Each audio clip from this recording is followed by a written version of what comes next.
Welcome to the Dog Expert Podcast, the podcast dogs would want you to listen to.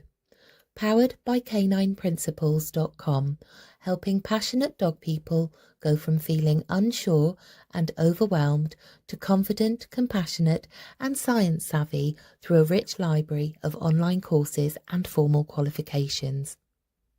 Each week on the podcast, we dive deep into the real, raw and rewarding world of dogs.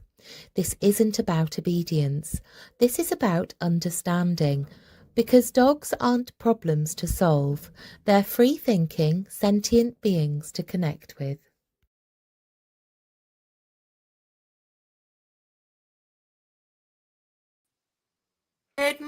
Good morning. Hello, everyone. Good evening. Hello. Jo Middleton here from Canine Principles, the International School for Canine Psychology and the International Institute for Canine Ethics. And my wonderful co-host. I'm Emily Dustin from Sea Spot Learn. I'm all the way in New Zealand and I cannot wait for this topic because it's my favorite. I feel like we need a drum roll, like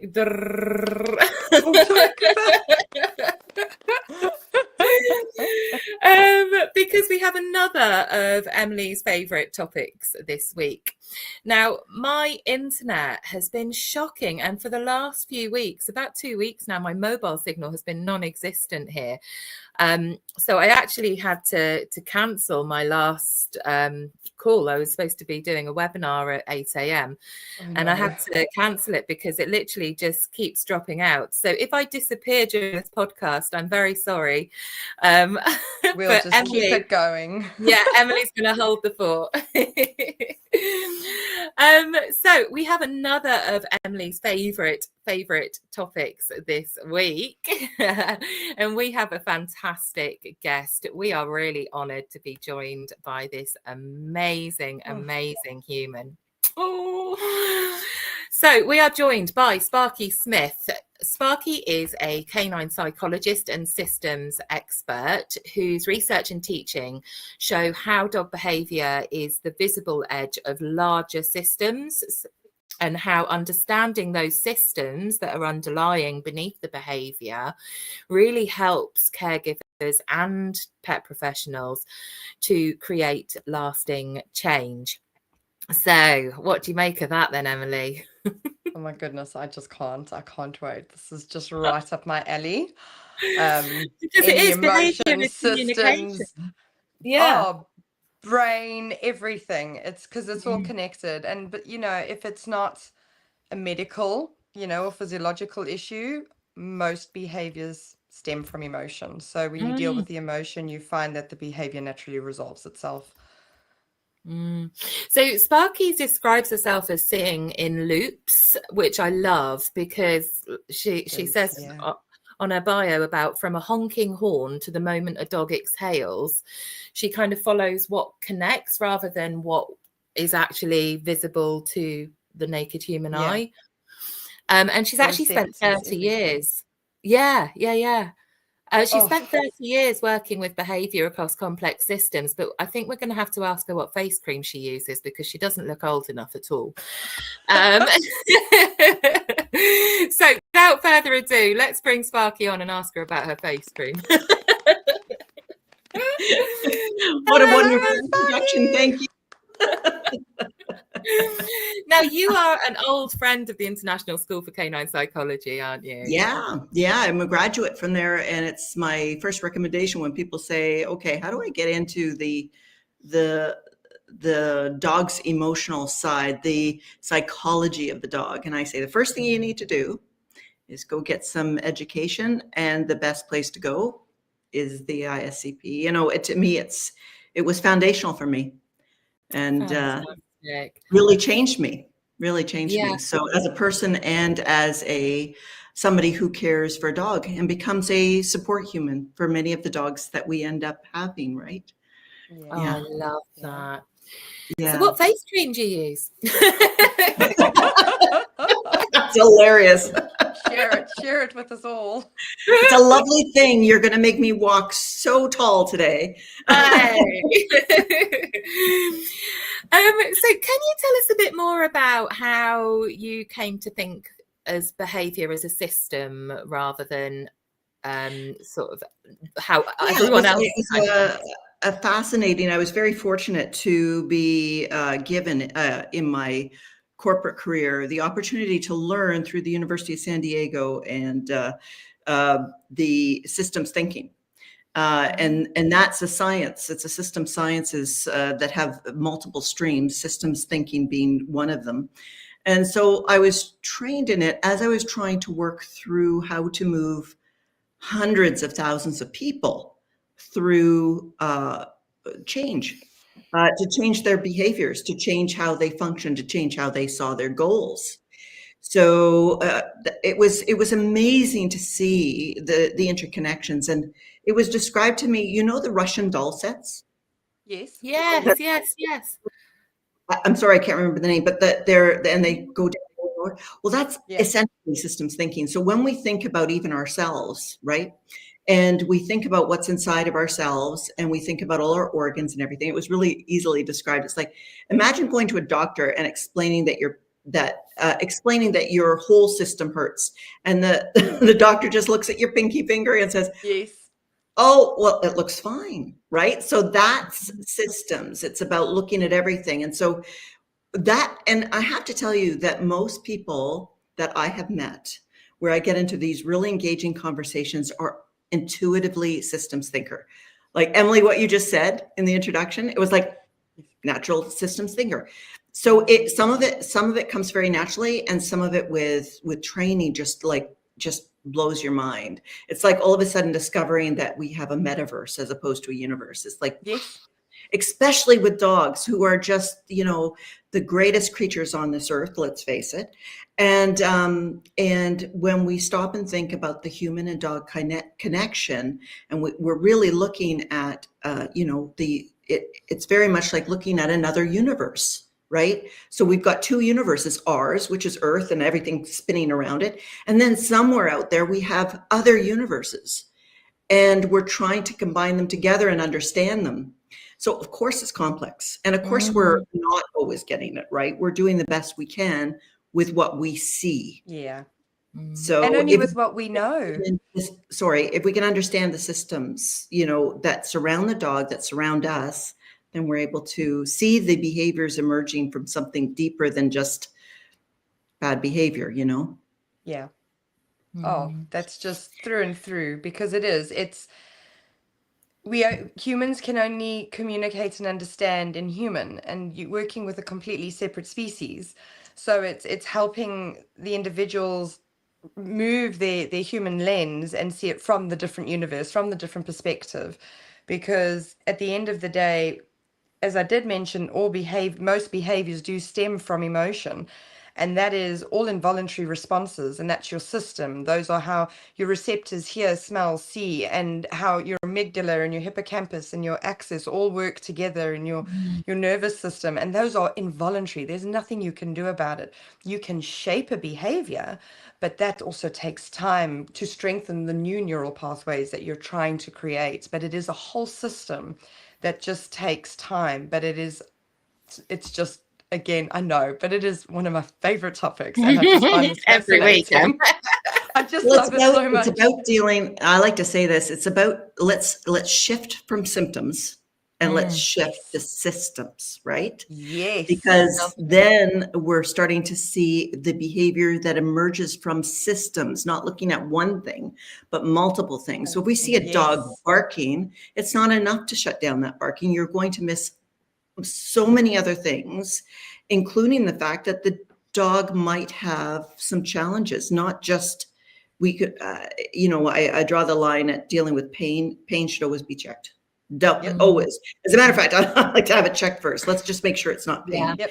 But then the next thing is what's going on in their brain, and the interesting thing in this work that I've been doing and the research that I've been blessed to be able to do is that we can actually see indicators of different developmental stages in their brain. So if we're watching and observing, especially as professionals, if we're watching and observing, and we could teach caregivers this, but we watch a certain behavior over and over existing, and if we track it, we can actually understand where the brain is and what we can develop further. So we can develop the dog's brain, especially traumatized dogs, because in most cases, their prefrontal cortex, which we have as well, is the decision-making tool, right? It's the one that helps to put some rationality onto the things that we do. And for a dog, it's not as sophisticated, obviously, and they've actually shown that like when we see our brains, as we always see pictures of our brains, there's all these little loops and touching points, right? Well, a dog's not like that. It's a little smoother. So they don't get the same synapses, but they still have a prefrontal cortex. And for dogs that are very calm and confident and capable, have a lot of resilience, we can see that prefrontal cortex is functioning very, very well. When we see traumatized dogs, however, that prefrontal cortex is not, it's impaired. It's actually impaired. Yeah. And so what we can do, as soon as we get that rescue in that's traumatized, is we can start to understand, okay, we have to develop the brain first before we do anything else. And this is what we can teach, caregivers is slow down, because we have to work first on getting your dog ready and actually get them ready too, to be honest, because we need to make sure that the human is ready as well. Because again, we're working in a system. We have to make sure that the human has the time, the energy, the long-term commitment required to be the support human for that dog's development before there's any specific behavior work. We've got to get their brain ready to learn. Do you see? So it's a fascinating subject, and so big. So big. It really is. Really is. I think for me, from a rescue perspective, something that I really am passionate about is rewiring the brain. I don't know if that's even that neuroplasticity and the more cognitive-led approach to rehabilitation. But linked heavily into that is, like you say, making sure that they're pain-free, making sure that their gut health to promote full cognitive function is there to support it, and also making sure that they are sleeping as they should be, and they're able to have opportunity to have full, flat-out remedial sleep on their side, really deep, rather than in an uncomfortable position. Although that said, some of the positions that my lurcher chooses to sleep in, I really have no idea. I think I've seen pictures of that. Literally like she was assembled incorrectly. Oh, that's so funny. But talking about pain there, where do you feel medication sort of, how does medication help? That kind of stuff. Behavioral medication is where I really focused on. So I think that all dogs that have come to me in the past, very first thing is, depending on what I'm seeing, if sometimes I get very minor issues that is just the human caregiver having to learn something. But when I get the very serious cases, the first thing we have to do is have the dog on some sort of like pain medication for about 2 weeks. Let's see if what happens with the behavior and what sort of signals are we seeing at that point. But from a behavioral medication perspective, that's a big one. And I've done a lot of research on this. When I first started learning about medication, it was actually through a lot of the community through the ISCP, which was incredibly supportive. And I think that's one of the things about the ISCP is that you get such a strong community of support so as you start out, you're getting all this wonderful knowledge bank that you can tap into. So in learning about medication, there's a couple of issues that we're seeing right now. One is that so many people are going to social media and saying, my dog needs medication, I think. And then other people jump on and say, oh, you should try Prozac, you should try this, you should try that. And each no. Each medication taps into different neurotransmitters, and and I'm going to get into this so that everybody can understand this. The neurotransmitters have to be targeted, and I now know how to watch and observe certain behaviors over time, and I can see which neurotransmitter is likely needing some support. It is not a perfect science. It's not, but it gives us an indicator. And if I put that together clinically for a vet to consider medication to support behavior, what we're able to see is a very targeted and much more informed decision on the medication, because vets have the same issue we do. We're being hit by ads, and here's what I've done before. Here's my risk level that I'm willing to take. I've never heard of that drug before. I've never heard of that drug before. So if we provide the medical evidence and we show a history of tracking what that dog has experienced, things like, so for anybody on that is considering, I think my dog might need medication, the first thing I say is talk to a dog behaviorist, because I think they're the ones that can help you more, and then connect in with the vet, right? So the behaviorist should be able to put together a very strong report that says, here's how much sleep the dog is getting, of course, with the caregiver's help, right? Here's much sleep, deep quality sleep, just like you said, Joe, deep quality sleep. Then we want to know how many triggers are occurring, how many events are happening, the behavior events that are being noticed. If it's like barking at the window or whatever, how many times a day? And what time of day is helpful. If you want to get that specific, it's very helpful. And then is there what the distraction levels are, right? What's going on in the house? Because I have talked to people with dogs' behavior problem, but they're renovating their house. So, there's circumstances that need to be considered. And then also, and most key, which I know you guys will resonate with, is what's your mood on those moments? Where were you that day? What was your health as well? And your health. I go into it. And that's part of just what they pretty much know by the time they've signed me up.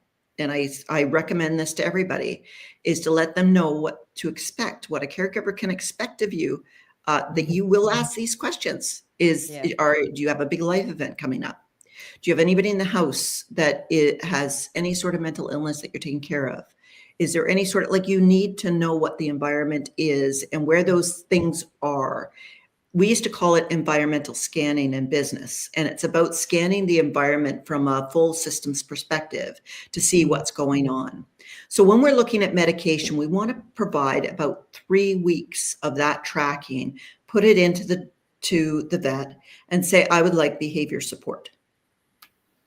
And that allows them to take that information and go, okay, because let's say we're dealing with a dog that has a lot of biting.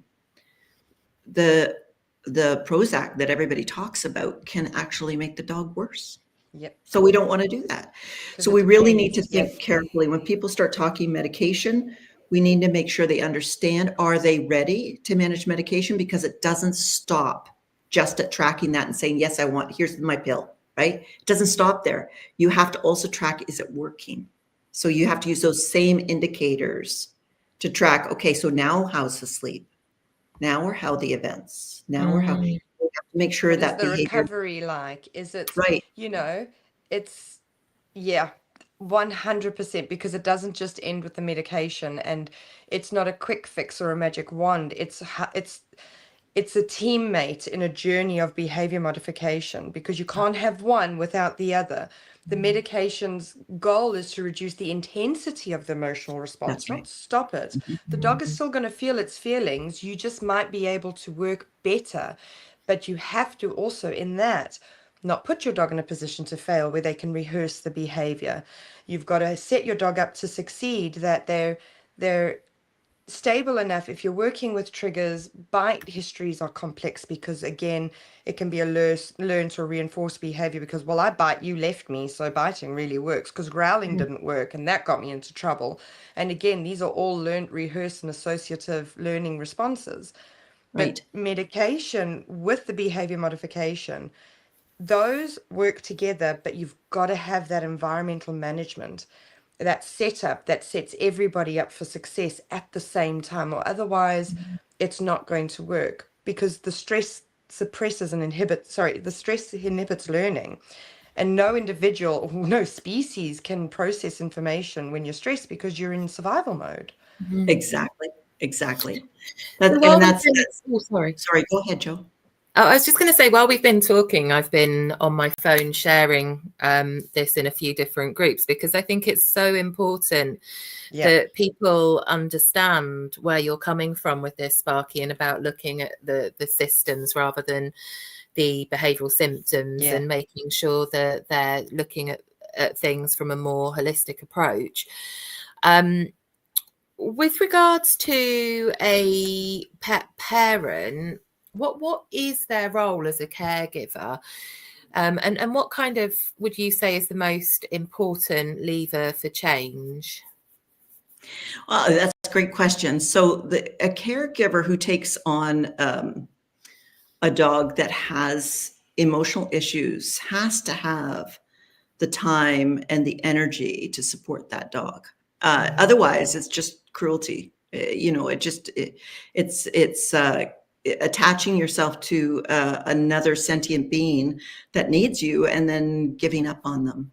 So we really need to make sure that the time and energy and commitment is there.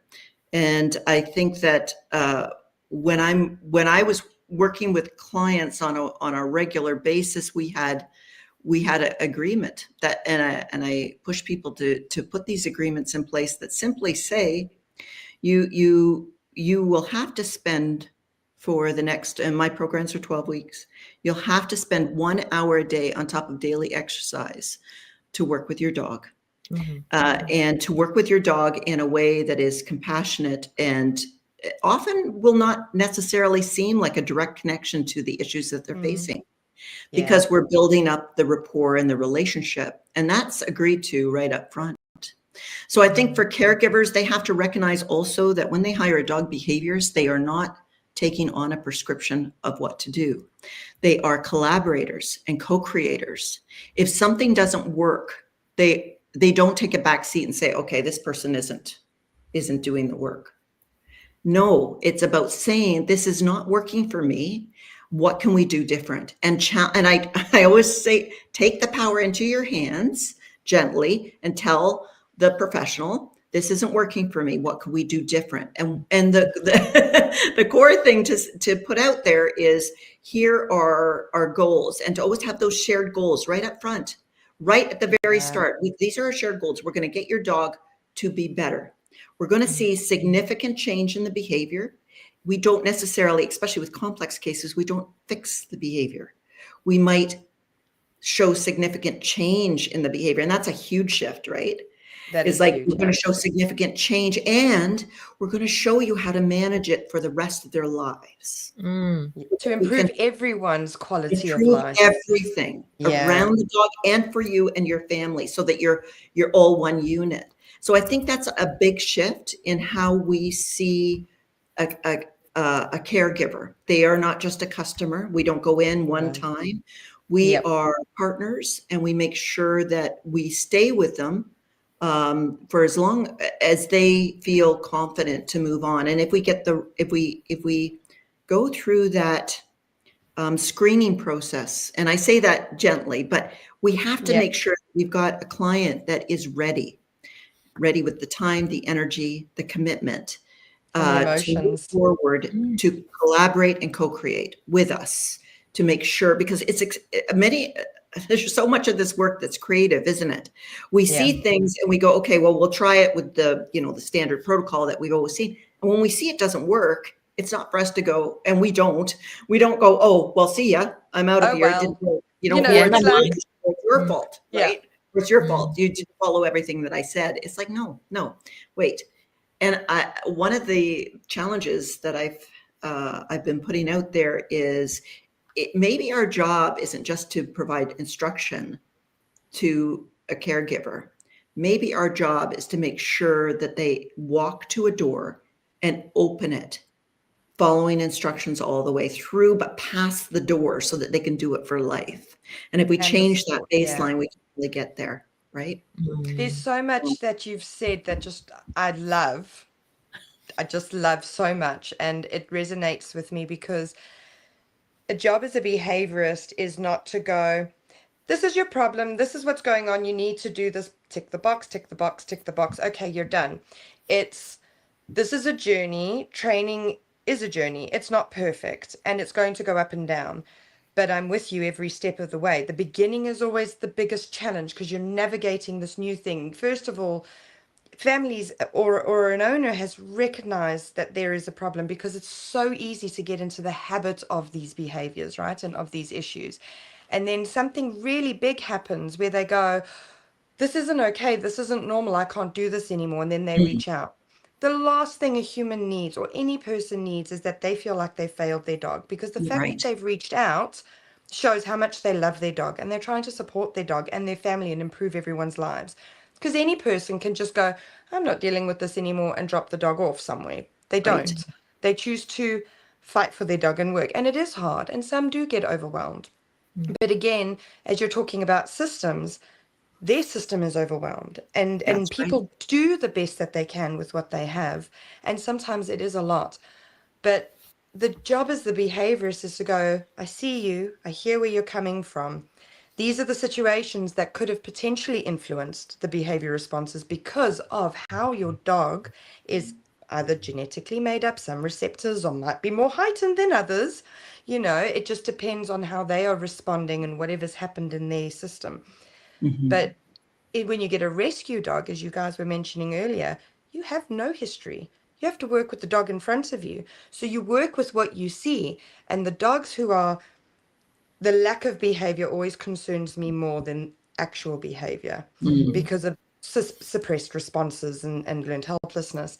But then there's dogs who have that lack of behavior, and then they start showing behavior, which means they're brave enough to exhibit a response, right? And you kind of work through these gradual steps, and sometimes it is with medication and sometimes it isn't. Every dog is so different. You don't just hand them out like Smarties. Everybody is supposed to work as a team, because the main benefactors are the dog and the family who cares for them. And it's that support process. I think what you said there about the team is just so important, and something that I encourage people to do is have a trusted support team, like a bubble for their dogs. So if the dog needs physio, they've got a trusted physio that they know will act in a way that's consent-based. They know they've done their due diligence around the individual. Veterinary professional, they hydro, you know, every sort of bubble that risk assess every option that the dog might need, not wait until it happens and the dog needs someone, but actually have those numbers to hand. And also to, even though you've got those trusted professionals, to have a backup plan and not be afraid to ask for second opinions, because you know your dog 100%. Exactly. Yeah. You only know what you know as a professional. You only know, like, for example, veterinary professionals only do, well, last I heard in the UK, they only do about half a day on behaviour, yet they get asked for behavioural advice all the time by dog guardians. So we need to make sure that we're not hoping that the professional that we're asking is an absolute mine of information about every single topic going about the dog, because they're human. They only know what they've studied and the lived experiences that they've had. So I think it's really important that we advocate for our dogs that way. Absolutely. And that the clients ask questions. I think, Sparky, what you said there as well is that so I'll offer a lot of support through WhatsApp, because it's just the easiest way for me. I can just quickly send a voice note, because it's better than emails. And I'm, as you can tell, a chatter. So it's always better for me to just send a voice note than to type a long email. And the clients who give me that feedback and they go, hey, this is happening and this is going on, I can quickly give them a call and go, right, what happened before, what happened during, what happened Right. after, Right. so I can understand the dog state, what they're going through. And then, right, well, maybe the dog needs a bit of a motivator, a little bit of a dopamine hit, or they need a bit of this, or they need a bit of that. And everything falls into pieces because the patterns, when there is a pattern, it's easier to see for the results, right? Right. So, and then you phone them, and then that one gets better, and then another behavior starts to arise. But most of the time, when different behaviors arise, it actually starts to make more sense because either the dog is Yes. now brave enough because the confidence has been built that they can show responses. Or if it's, let's say, more of a flight response, there's not freeze anymore. At least they're getting out of it and they're able to make a conscious decision. Although I know there are some, you can't technically prove dogs can think in the sense of humans, and we know they're not as cognitive as in that sense, but still, you can't work with animals in this day and age and tell me that they don't feel. And you can't. brought up something there that's interesting, is the fact that it's an observation is the fact is that you're allowing instant sort of feedback right away, which is marvelously motivating for a caregiver. And I've spoken to several, because I network quite a bit, and I've spoken to several dog professionals, and they are also doing that, that they're providing that instant access. So for anybody listening, that's something that might be either they're thinking about as a dog professional, or that a caregiver says, I need somebody that's going to provide that. And I would also, another motivation that I think is very powerful is to incorporate tracking, not just for medication, but tracking generally, because you can start to see over time what you might not realize. Like sleep is easy. You could start, if you're tracking sleeping, you could start seeing when the dog is sleeping more deeply. But you can also be tracking the amount of triggers, the amount of distractions also help. The moods of the caregiver is also very helpful. It's you want to be careful not to be too evasive, but even a happy smile, a flat line, and a sad, and just have them click it off is really powerful, because over time you can see how you're progressing, and it's wonderfully motivating to provide that feedback. And it keeps them committed, because as we do it every day, it starts to form a habit. And then even when you're gone, they're like, okay, maybe I'll make it not every day, but I'll, like the clients that I've worked with continue to keep a little journal, like just, and they might not write in it every day, but they start to track things as they start going on. It's easy. And the other thing I wanted to mention too is you mentioned freeze, and of course we watch for that freezing that happens, because we're always focused on those flight, freeze, fight. Thank you. It's very early in the morning for me. But one of the theories that I have been positing is a theory that there is a missing F, which is flux.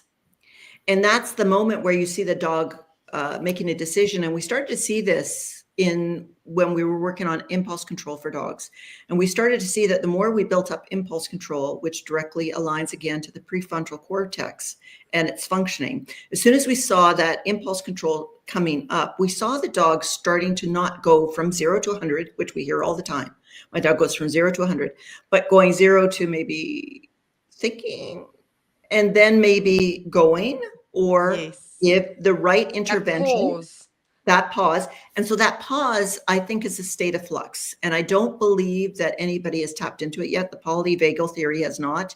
And I've suggested that it might be missing, because that state of flux, although it's not directly tied to the autonomic nervous system as we know it today, it may be something that evolves, but watch out for the state of flux. And I mention that because it's very powerful when we teach caregivers to watch for that moment, because that's the intervention moment. That is, as as you know, it's that sweet spot that we can intervene if we know how. If we know how to co-regulate, if we know how to calm the dog through our vocalizations, through our breathing, through our body, that's the time we can come in and say, you don't need to react to that. Come over here. You know, Can I actually ask you a question on that? Because that is just, there will be times where you know something, right? But you just don't know how to explain it, but you see it. You've just pinpointed something for me.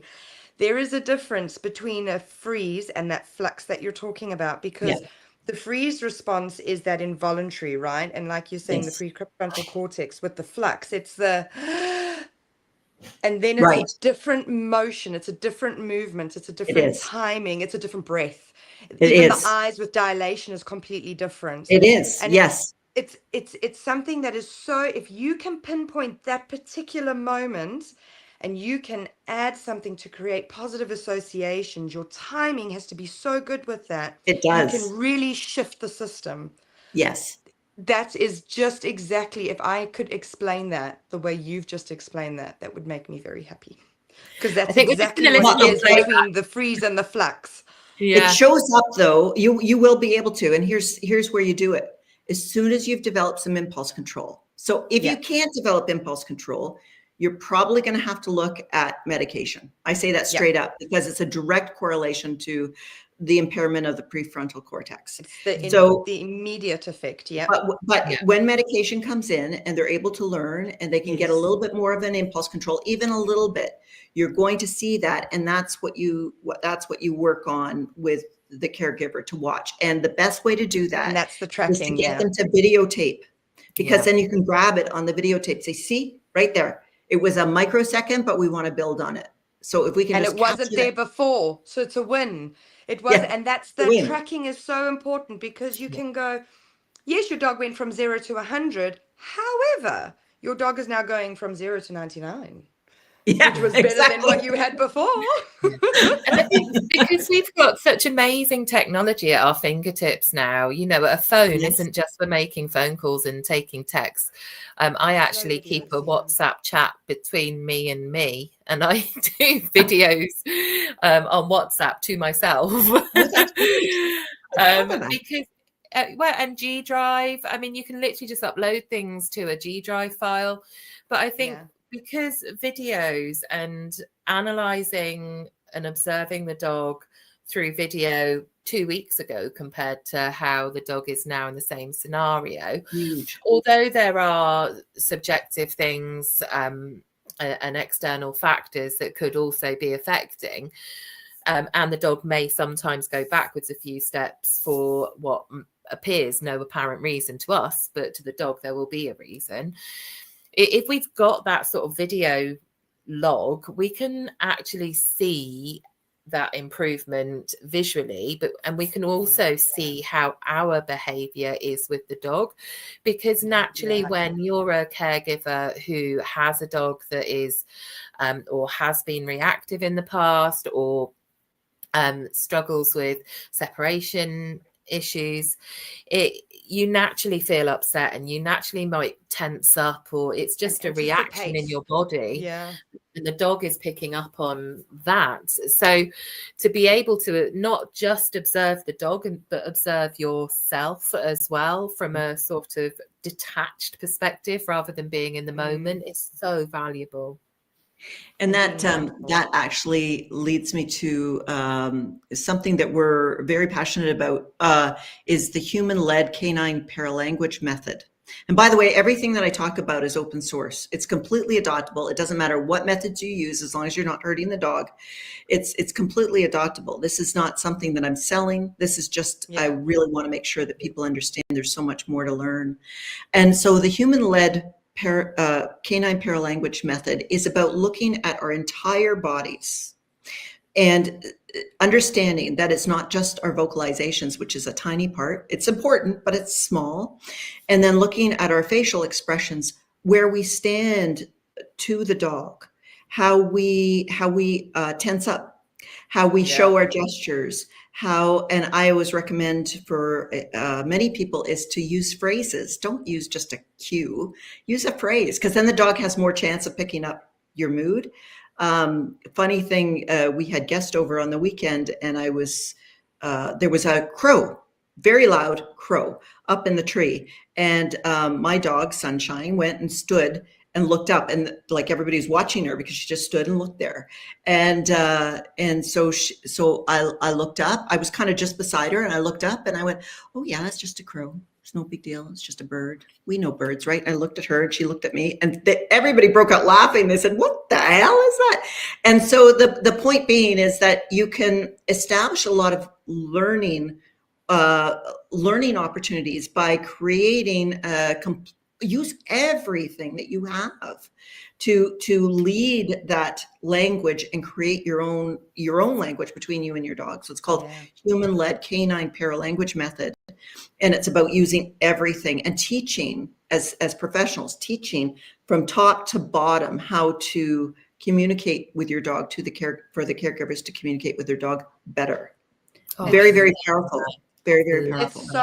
It's because it's just diffusing a situation from escalating further, because if you're heightened, it's not the energy that some trainers like to use. It's demeanor, body language, posture, tone, movement, that the dog, either the dog's anticipating, you're moving funny. Are you worried? Should I be worried? You're worried. If I'm humanizing it, right? Yes. It's they're so amazing. And as you said, dog, earlier, when you were like, dogs are the most incredible animals in the world. Yes, because there's no other species on the planet that can adapt to a human environment like a dog can, so it's the dog is escalating. Oh, obviously the environment needs to be safe and no one's in harm's way. Let's say the dog's barking at the postie and you go, "Oh, what's that? Oh, that's nice. Thanks for letting me know. Come on, let's go this way." And the dog's like, exactly. "Oh, okay, that was eventful." Exactly. And so human-led canine paralanguage method is perfect for that moment that we were just talking about, that flux, right? Yes. That's where we want to already have the human ready, right? We want them ready. Yes, absolutely. Right? So that they're there they understand. And many people have said to me that it's not, and I mean, many of us get this wonderful feeling from caregivers who say, "You've changed my life. You've changed my life," right? But the some of this work that we do enriches it slightly even more, because you've calmed me. You've helped me to calm myself through the necessity of helping my dog. So we're creating a symbiotic relationship of calmness, which is very powerful. Yeah. Oh my goodness. How is it? About. It's just incredible. I'm sorry. I always feel, like when the kids are playing in the park and you have to end all the fun. I always feel like the big bad wolf. And but we are at that time already. Oh, can we have you back every week, please, Sparky? Absolutely. Absolutely. I love to come back. Oh, we would welcome you with open arms. It's been an absolute joy. Now, you've touched the tip of the iceberg on so much. Where can people find out more about you and your work? Well, the website is dogparentology.com. So it's dog parent with an OLOGY on it. And we have a podcast and it's free. So there's absolutely no cost whatsoever. On the website, if you sign up, you get access to different materials. And as I said, it's open source. It's only attribution. That's it. And people can adopt it. I have a podcast coming up, an episode coming up. Actually, it drops today and it will be available on DogParentology. So it's on YouTube at DogParentology.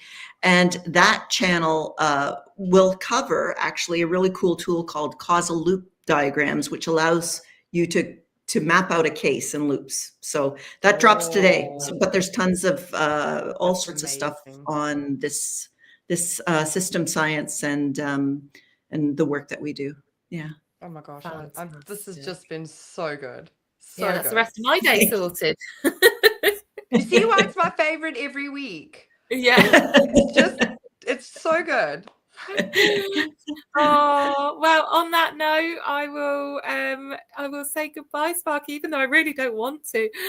Thank you so much for getting up at the crack of dawn to come and speak to us. We really appreciate it. My pleasure, and thank you for having me. Oh, thanks, Sparky. Anytime. Wow, how amazing is Sparky? So good. Oh my God. Oh, well, that's it for us this week from the Dog Expert podcast. Next week, we have got the wonderful Colin Spence and Laura Mars talking about neurodiversity in the dog world, and sharing their top tips on how we can be more inclusive and also support us neurospicy ones more as well. And we just laugh. Yes, I know. Guilty as charged.